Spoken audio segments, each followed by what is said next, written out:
جل اور آپ کی دعا ہے. تمہارا تعارف کیا ہے اور تم کہاں سے آئے ہو؟ میرا نام ٹورو میاں ہے اور گاؤں پتھانیڑی ہے. انا للہ و انا الیہ راجعون. اب تو دنیا میں اسلامی ناموں کی بھی موت آ رہی ہے. اور ارے ٹورو بھائی، یہ نام تمہارا کس نے رکھ دیا؟ نہ اپنا نام صحیح، نہ اپنا گاؤں کا نام صحیح. اچھا یہ کیا بلا، کیا تمہارے یہاں تعلیم نہیں ہے؟ تعلیم سے بس تھوڑی سی واقفیت ہے. میں دیہات کا رہنے والا دیہاتی ہی جانتا ہوں. مولانا صاحب، اسلامی نام کیا ہے؟ ہمیں بھی بتائیں تاکہ ہم اپنے بچوں کو اسلامی نام رکھ سکیں. ہاں ٹورو، تم سمجھدار ہو. تم اپنے بچوں کا اچھا نام رکھو کہ حضور اکرم صلی اللہ علیہ وسلم نے فرمایا خیر الاسماء ما حمد و عبد. ایک دوسرے سے آگے بڑھنے کی کوشش میں پوری طرح لگی ہوئی ہے. سب کو اپنے پیٹ کی فکر ہے. کوئی رکشہ چلا کر تو کوئی ٹھیلا چلا کر، کوئی کھیتی تو کوئی مزدوری کر کے، تو کوئی راتوں رات بیدار ہو کر، تو کوئی فقیروں کا بھیس بدل کر، تو کوئی مزاروں پر اللہ کی جنگی لگا کر پیٹ بھرتے ہیں. اور یہ صاحب علم چھوڑیے کیا تو.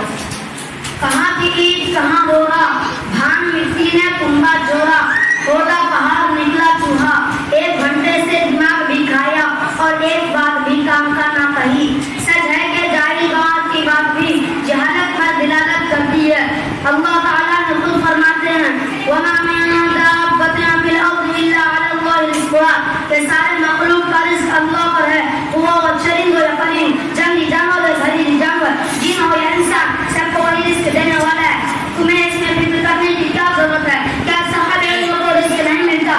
ضرور ملتا ہے اور خوش و خرم اپنی زندگی بسر کرتا ہے.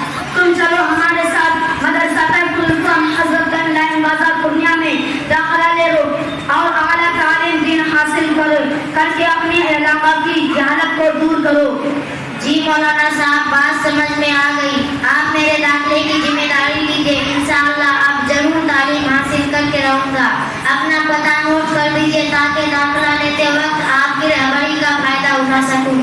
ڈائری نکالو. میرا نام محمد سلمان، روم نمبر 12، مدرسہ تحفظ القرآن حضرت گنج لائن بازار پورنیہ. اچھا بھائی، اجازت دو تو چلتا ہوں. جی حضرت، شکریہ. السلام علیکم. وعلیکم السلام.